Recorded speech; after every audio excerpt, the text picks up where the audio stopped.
നാളെ തൃശ്ശൂർ പൂരത്തിലുള്ള ഒരുക്കത്തിലാണ്, ആ കാത്തിരിപ്പിലാണ് തൃശ്ശൂർ നഗരമാകെ. ആളുകളൊക്കെ തന്നെ മനസ്സിലെങ്ങനെ കണ്ട് ആ ഒരു പൂരത്തിലേക്കുള്ള കാഴ്ചകളും കുടമാറ്റവും വെടിക്കെട്ടും ഒക്കെ മനസ്സിലിങ്ങനെ കണ്ട് പൂരനഗരിയിലൂടെ എങ്ങനെ നടക്കുകയാണ്. നമുക്കപ്പോൾ ഇന്ന് 2 അതിഥികൾ കൂടി ഉണ്ട് എന്നുള്ളതാണ്. ഒരു തൃശ്ശൂരുകാരനും ഒരു തൃശ്ശൂരുകാരനായി മാറിക്കൊണ്ടിരിക്കുന്ന ഒരാളാണ്. വളരെ ഫാൻസ് കൂടുതലാണ് ഇപ്പോൾ കളക്ടർക്ക്, വളരെ കൂടുതലാണ്.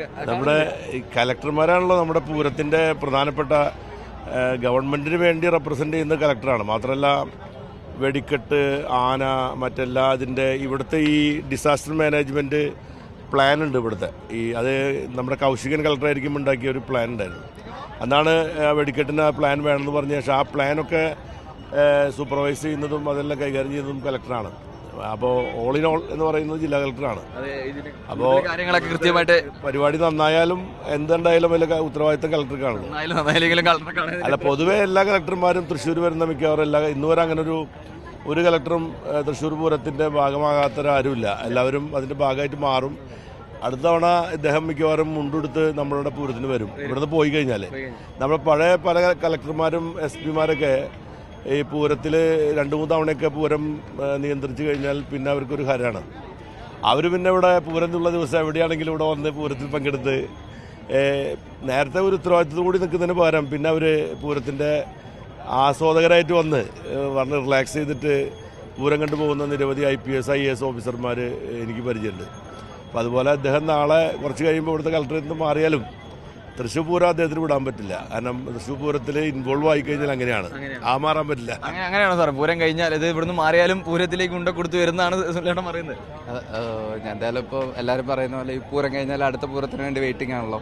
അതുപോലെയൊക്കെ തന്നെ ഈ 2-3 ദിവസം ഫുള്ളായിട്ട് പൂരത്തിൽ ഇൻവോൾവ് ആണ്. ഇപ്പം നമ്മുടെ ആനകളൊക്കെ വന്നിട്ടുള്ള എല്ലാവരും വന്ന് തുടങ്ങിയിട്ടുണ്ട്. അപ്പം നമ്മളിപ്പോൾ ഓരോ ഇൻസ്പെക്ഷനൊക്കെ നടക്കുന്നുണ്ട്. അപ്പോൾ ഓരോ ആനകളൊക്കെ പോയി കണ്ടിട്ട് അത് തന്നെ ഒരു പുതിയ അനുഭവങ്ങളല്ലേ സാർ? അതെ, എല്ലാം പുതിയതായിട്ടുള്ള അനുഭവങ്ങളാണ്. ഇപ്പോൾ എവിടെ നോക്കിയാലും ആന ഒന്നേ വന്നുകൊണ്ടിരിക്കുന്ന അല്ലെങ്കിൽ റെഡി ആയിട്ടിരിക്കുന്ന നാളത്തേക്കുള്ള. ഇപ്പോൾ ജസ്റ്റ് എല്ലാവരും പോയി കണ്ട് അപ്പോൾ അതൊരു അനുഭവമാണ്. പിന്നെ ഇന്നലെ വെടിക്കെട്ട് ഒരു അനുഭവമാണ്. നാട് എവിടെയാണ് ശരിക്കും? കേരളത്തിന് പുറത്തല്ലേ? അല്ല, ഇടുക്കിയാണ്. ഏലപ്പാറ. അവിടെ എങ്ങനെയാണ് ഈ പൂരവും വെടിക്കെട്ട് ഉത്സവങ്ങളൊക്കെ ഉണ്ടോ അല്ലെ? അത് ചോദിക്കണമല്ലോ. ഭാഗത്തൊക്കെ എങ്ങനെയാണ് അവിടുത്തെ ഒരു ഇത്രയ്ക്കുള്ള ആഘോഷങ്ങളില്ല. അവർ വേറെ ടൈപ്പായിട്ടുള്ള ആഘോഷങ്ങൾ, അത് ഓരോ നാട്ടിലും അതിൻ്റെതായ ആഘോഷങ്ങളുണ്ടോ. ഇത് ഇവിടുത്തേതായിട്ടുള്ള പ്രത്യേകത. ഇതിപ്പോൾ ലോകത്ത് തന്നെ ഇതുപോലത്തെ പ്രധാനപ്പെട്ട ഒരു ആഘോഷമല്ലേ, ലോകപ്രസിദ്ധമായിട്ടുള്ള തൃശ്ശൂർ പൂരം എല്ലാവരും. അതെ. അപ്പൊ ഇന്ന് ഇതിലിപ്പോ ശരിക്കും പറഞ്ഞാൽ വെടിക്കെട്ടുണ്ട്, ആനകളുണ്ട്, അതുപോലെ തന്നെ കുടമാറ്റുണ്ട്. എന്താണ് കൂടുതൽ ഒരു എക്സൈറ്റ്മെന്റ് ആക്കുന്നത്? നമുക്കൊരു അതൊരു ചോദ്യമാണല്ലോ. അല്ല, എല്ലാം എക്സൈറ്റ്മെന്റ് ആണ്. അല്ല, ഓരോന്ന് കഴിയുമ്പോൾ അടുത്തതിനായിട്ടുള്ള വെയിറ്റിംഗ് ആണ്. വെടിക്കെട്ട് സാമ്പിൾ വെടിക്കെട്ട് കഴിഞ്ഞു. പിന്നെ ഇപ്പോൾ അടുത്ത് ഇന്ന് പൂര വിളംബരം കഴിഞ്ഞു. പിന്നെ നാളെ തൊട്ട് രാവിലെ തൊട്ട് തുടങ്ങും ഘടകപൂരങ്ങൾ എത്തി തുടങ്ങിയിട്ട് ഓരോന്നായിട്ട് ഇങ്ങനെ എലഞ്ഞിത്രമേളം, പിന്നെ മറ്റേ കുടമാറ്റം, വെടിക്കെട്ട്, അങ്ങനെ ഓരോന്നായിട്ട് ഇരിക്കല്ലേ. എല്ലാം എക്സൈറ്റഡ് ആണ്. കാരണം ഫസ്റ്റ് ടൈമാണ് ഞാൻ കാണുന്നത്, നേരിട്ട് കാണുന്നത് ആദ്യമായിട്ടാണ്. അല്ലാതെ TV-യിൽ കാണുമ്പോൾ ഓരോ പോർഷൻ മാത്രമല്ല കാണുന്നത്. ഫുള്ളായിട്ടുള്ള ആ ഒരു ഫീൽ ഇവിടെ വന്നാലാണ് കിട്ടുക. ഇതുവരെ കണ്ടിട്ട് ഇപ്പം എങ്ങനെയുണ്ട്? ഇതുവരെ കണ്ടിട്ട് നല്ല അടിപൊളിയായിട്ടുണ്ട്. നല്ലൊരു എക്സ്പീരിയൻസ് ആണ്. കാരണം അറേഞ്ച്മെന്റ്സിന്റെ കാര്യമായാലും നമ്മൾ കൃത്യമായിട്ടുള്ള പ്ലാനിങ് ഒന്നും ടെൻഷൻ അധികം ഉണ്ടെന്ന് പറയില്ല. പക്ഷേ എല്ലാം നമ്മൾ വെൽ പ്ലാൻഡ് ആണ്. ഇതുവരെ വേറെ തടസ്സങ്ങളൊന്നുമില്ല. രാവിലെ മഴ പെയ്തായിരുന്നു ചെറുതായിട്ട്, പക്ഷേ മഴ ഒരു പോസിറ്റീവായിട്ടാണ് മാറിയത്. ഇപ്പോൾ നല്ല ചൂട് കുറവായിട്ടുണ്ടായിരുന്നു, പൊടി കുറവായിട്ടുണ്ട്. അപ്പം മഴ ഉണ്ടാവില്ല എന്ന് വിചാരിക്കുന്നു. പക്ഷെ അതൊക്കെ പെയ്ത് കഴിഞ്ഞാലും നമ്മുടെ ഒരു ആവേശത്തിനോ പൂരത്തിനോ ഒരു കുറവും വരുത്തില്ല. ശരിയാണ് സാറ് പറഞ്ഞ പോലെ തന്നെ. അല്ലെങ്കിൽ നമ്മൾ ഈ നേരത്ത് ഇവിടെ ഫയർഫോഴ്സ് വെള്ളടിക്കുന്ന ഒരു പരിപാടിയല്ല. ഈ മഴ പെയ്തുകൊണ്ട് ഒരു പൊടിയില്ല എന്നുള്ള പറയുന്നത് ആളുകൾക്ക് വളരെ നല്ലതാണ്. കാരണം ഈ പൊടി ശ്വസിക്കുമ്പോൾ ഉണ്ടാവുന്ന വല്ലാത്തൊരു തരം ബുദ്ധിമുട്ടുകൾ, അസുഖങ്ങളൊക്കെ ഇതിപ്പോൾ മഴ പെയ്തപ്പോൾ വളരെ നല്ല ഒരു അറ്റ്മോസ്ഫിയർ ഉണ്ടായി. ഫയർഫോഴ്സിന്റെ പണി കുറച്ച്. അല്ല, ഇനി 2 ദിവസം മഴ പെയ്യാണ്ടിരുന്നാൽ മതി. ഇനി നാളെയും മറ്റന്നാൾ ഉച്ച വരെ മഴ പെയ്യാതിരിക്കുക എന്നുള്ളതാണ് ഞങ്ങളുടെ പ്രാർത്ഥന. കാരണം എന്താ വെച്ചാൽ മഴ പെയ്താൽ ഇവിടുത്തെ ഒരു പ്രശ്നം, പൂരത്തിൻ്റെ ഒരു മൊത്തം ഒരു ഗ്ലാമർ കുറയും മൊത്തത്തിലേ. അതിനേക്കാൾ ഉപരി ഒരു വലിയ ട്രാജഡി എന്താണെന്ന് വെച്ചാൽ ഇവിടുത്തെ കച്ചവടക്കാർ ഒരു കൊല്ലത്തെ അവരുടെ ഒരു ഉപജീവനമാർഗ്ഗമാണ് ഇവിടുത്തെ ഈ വെള്ളം, അതുപോലെ പിന്നെ സോഫ്റ്റ് ഡ്രിങ്ക്സ് ഒക്കെ വിൽക്കുന്ന കച്ചവടക്കാർ, അങ്ങനെയുള്ള പല ഈ വഴിയോര കച്ചവടക്കാരെ സംബന്ധിച്ചിടത്തോളം അവിടെ ഒരു വർഷത്തെ അവരുടെ ഏറ്റവും വലിയ ഒരു വരുമാനം ഈ പൂരാണ്. മഴ പെയ്താൽ ആ പാവങ്ങളുടെ വയറ്റത്തടിക്കും എന്നുള്ള ഒരു ഉറപ്പാണ്. അപ്പോൾ അതുകൊണ്ട് മഴ പെയ്യരുത് നമ്മളൊക്കെ ആഗ്രഹിക്കുന്നതിന് ഒരു കാരണം ഇതും കൂടിയാണ്. പിന്നെ പൂരത്തിൻ്റെ ഓരോ ഇന്ന് ഈ തെക്കേ നട തുറക്കുക എന്ന് പറയുന്ന പരിപാടി ഒരു കാലത്ത് 2013 ഫോട്ടോ ഞാൻ വേണമെങ്കിൽ കളക്ടർക്ക് കാണിച്ചു തരാം. 50 പേര് പോലും 2013 ആ പരിപാടിക്ക് ഉണ്ടായിരുന്നില്ല. പബ്ലിസിറ്റി കൂട്ടി. രാമൻ 2017 വന്നതിന് ശേഷമാണ്. പിന്നെ അന്ന് ഞാൻ ഇവിടെ മന്ത്രിയായിരിക്കുമ്പോൾ രാമനെ തടയും വലിയ പ്രശ്നമൊക്കെ ഉണ്ടായി. അന്ന് ആണ് ഏറ്റവും കൂടുതൽ ആളുകൾ വന്നത്.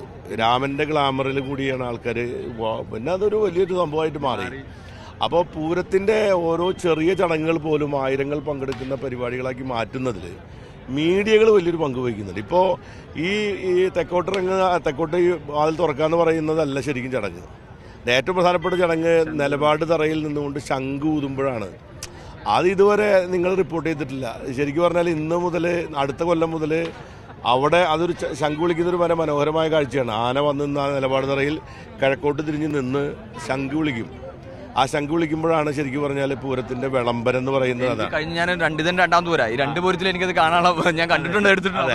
അപ്പോൾ അത് പല ആൾക്കാർക്ക് അറിയില്ല. ഈ നിലപാട് തറ എവിടെയാന്ന് പോലും ചിലപ്പോൾ ആൾക്കാർ അറിയാത്തവരുണ്ട്.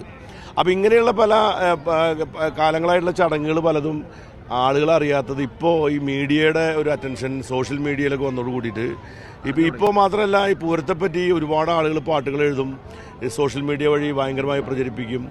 പ്രസിദ്ധ ഗായകരും അല്ലാത്തവരായിട്ടുള്ള ആൾക്കാരൊക്കെ. അങ്ങനെ പൂരം എന്ന് പറയുന്നത് തൃശ്ശൂർക്കാർ മാത്രമായിരുന്നു നേരത്തെ അതിനെ ഏറ്റെടുത്തിരുന്നെങ്കിൽ ഇപ്പോൾ മലയാളികൾ എവിടെയുണ്ടോ അവർ മുഴുവനും തൃശ്ശൂർ പൂരം ഏറ്റെടുക്കുന്ന നിലയിലേക്ക്. പഴയ കഥകൾ പറഞ്ഞപ്പോൾ ഈ സുനിലേട്ടൻ്റെ ചെറുപ്പകാലത്തേക്കുള്ള പൂരം ആ ഒരു പൂരത്തോളം ഞാൻ 1982 ആണ് ആദ്യത്തെ പൂരം. ഞാൻ 10ാം ക്ലാസ് പഠിക്കുമ്പോൾ അന്ന് മുതൽ പൂരത്തിൽ മാറ്റങ്ങളൊന്നുമില്ല. ഏറ്റവും വലിയ പ്രത്യേകത എന്ന് വെച്ചാൽ തൃശ്ശൂർ പൂരത്തിന് അതിൻ്റെ ചടങ്ങുകളിലൊന്നും ഒരു മാറ്റമില്ല. പിന്നെ അതിൽ വരുന്ന ആളുകളിലും വളരെയധികം ആളുകൾ വർധനവുണ്ടായിട്ടുണ്ട്. അന്നും ഭയങ്കരമായ തൃശ്ശൂർ പൂരത്തിൻ്റെ ആളെന്ന് പറഞ്ഞാൽ അങ്ങനെയാണല്ലോ. നമ്മൾ ആ പൊതുവെ പറയില്ല, ഭയങ്കര ആൾ വരുമ്പോൾ തൃശ്ശൂർ പൂരത്തിന് ആൾ വന്ന പോലെ ഉണ്ടല്ലോ എന്ന് നമ്മൾ പറയും. ഒരുപാട് ആളുകളെ കണ്ടു കഴിഞ്ഞാൽ അങ്ങനെ പറയാം. അപ്പോൾ തൃശ്ശൂർ പൂരം എന്ന് പറഞ്ഞാൽ നമ്മളൊരു പ്രതീകം പോലെ കാണുന്ന ഒരു സംഗതിയാണ്. ലക്ഷക്കണക്കിന് ആളുകൾ ഒഴുകി വന്ന് ഇതിലൊക്കെ ലയിച്ച് ചേർന്ന് പോകുന്ന ഒരു വലിയൊരു സംഭവമാണ് തൃശ്ശൂർ പൂരം എന്ന് പറഞ്ഞാൽ. അതിൻ്റെ ഓരോ ചടങ്ങുകളും ഇപ്പോൾ ശക്തൻ തമ്പുരാൻ ഇത് ഡിസൈൻ ചെയ്യുമ്പോൾ 278 കൊല്ലം മുമ്പ് ഡിസൈൻ ചെയ്തിട്ടുള്ള ഒരു പൂരാണിത്. അത് സത്യം പറഞ്ഞാൽ ഈ പൂരം എന്ന് പറഞ്ഞാൽ 1445 വർഷം പഴക്കമുള്ള ആറാട്ടുപുഴ പൂരമുണ്ട്. ആറാട്ടുപുഴ പൂരത്തിൽ നിന്നും തെറ്റിപ്പിരിഞ്ഞുണ്ടായിട്ടുള്ള പൂരമാണ് ഈ പൂരം. അപ്പോൾ ഈ പൂരത്തിൻ്റെ പ്രത്യേകത എന്ന് വെച്ചാൽ അന്നത്തെ കാലഘട്ടത്തിൽ ശരിക്കും പറഞ്ഞാൽ ശക്തൻ തമ്പുരാൻ അന്നത്തെ കാലഘട്ടത്തിൽ ഈ ഒരു എന്താണ് പറയുക, ഒരു വിഭാഗത്തോടെ വെല്ലുവിളിച്ചുകൊണ്ട് നടത്തിയൊരു പൂരാണിത്. ഈ നിങ്ങൾ മനസ്സിലാക്കേണ്ട കാര്യം, ഈ അമ്പലത്തിനകത്ത് പാണ്ടി കൊട്ടുക എന്ന് പറയുന്നത് ക്ഷേത്രാചാരപ്രകാരം ഒരിക്കലും നടക്കുന്ന കാര്യമല്ല. ശക്തൻ തമ്പുരാൻ അതിനകത്ത് പാണ്ടി കൊട്ടിച്ച ആളാണ് ശക്തൻ തമ്പുരാൻ. ഇതുവരെ മാറ്റാൻ നമുക്ക് പറ്റില്ല. അപ്പോൾ എല്ലാം കൊണ്ടും ഈ തൃശ്ശൂർ പൂരത്തിൻ്റെ പ്രത്യേകതകളും അതിൻ്റെ ചടങ്ങുകളിലൊക്കെ പ്രതിഫലിക്കുന്ന ഒരു പ്രത്യേകതയുണ്ട്. പിന്നെ ഇപ്പോൾ പഞ്ചവാദ്യം എന്ന് പറയുന്ന ലോകത്തിലെ ഏറ്റവും വിസ്മയിപ്പിക്കുന്ന മേളാണ്. അത് ഡിസൈൻ ചെയ്തത് 1939 1939 തൃശ്ശൂർ പൂരത്തിലാണ് ആദ്യത്തെ പഞ്ചവാദ്യം കൊട്ടുന്നത്. മനസ്സിലായിട്ടുണ്ട്? തിരുവമ്പാടി ഭാഗത്തിൻ്റെ പഞ്ചവാദ്യം കൊട്ടുന്നത്. ആ പഞ്ചവാദ്യം ഇവിടെ കൊട്ടിയതിന് ശേഷമാണ് പഞ്ചവാദ്യം നമ്മുടെ ലോകത്തിൻ്റെ മേളായിട്ട് മാറിയത്. ഈ വെടിക്കെട്ട് തന്നെ ഇവിടുത്തെ ഒരു മേനോൻ, അദ്ദേഹം മദ്രാസിൽ പോയിട്ട് മദ്രാസിലെ അവിടുത്തെ ഒരു കാർണിവലിൻ്റെ ഭാഗമായിട്ട് നടത്തുന്ന വെടിക്കെട്ട് കണ്ടിട്ട് അവിടെ നിന്ന് അദ്ദേഹം അതിൻ്റെ ഒരു ഗുണ്ടിൻ്റെ ഒരു മോഡൽ ഇവിടെ കൊണ്ടുവന്നിട്ട് ആ മോഡൽ ഇവിടുത്തെ വെടിക്കെട്ട് വിദഗ്ധന്മാരെ കൊണ്ട് ഉണ്ടാക്കിച്ചിട്ടാണ് ഇവിടെ വെടിക്കെട്ടിൻ്റെ ആദ്യത്തെ. പണ്ട് കഥന വെട്ടിക്കുന്ന പരിപാടിയായിരുന്നു. അത് പിന്നീട് ഇതുപോലുള്ള വെടിക്കെട്ടായിട്ട് മാറിയിട്ട് ഇതിപ്പോൾ ഒരു 100 വർഷം പോലും ആയിട്ടുണ്ടാവില്ല. മനസ്സിലായിട്ടുണ്ടോ? അപ്പം അങ്ങനെ ഒരുപാട് ചരിത്രമുണ്ട് തൃശ്ശൂർ പൂരത്തിന്.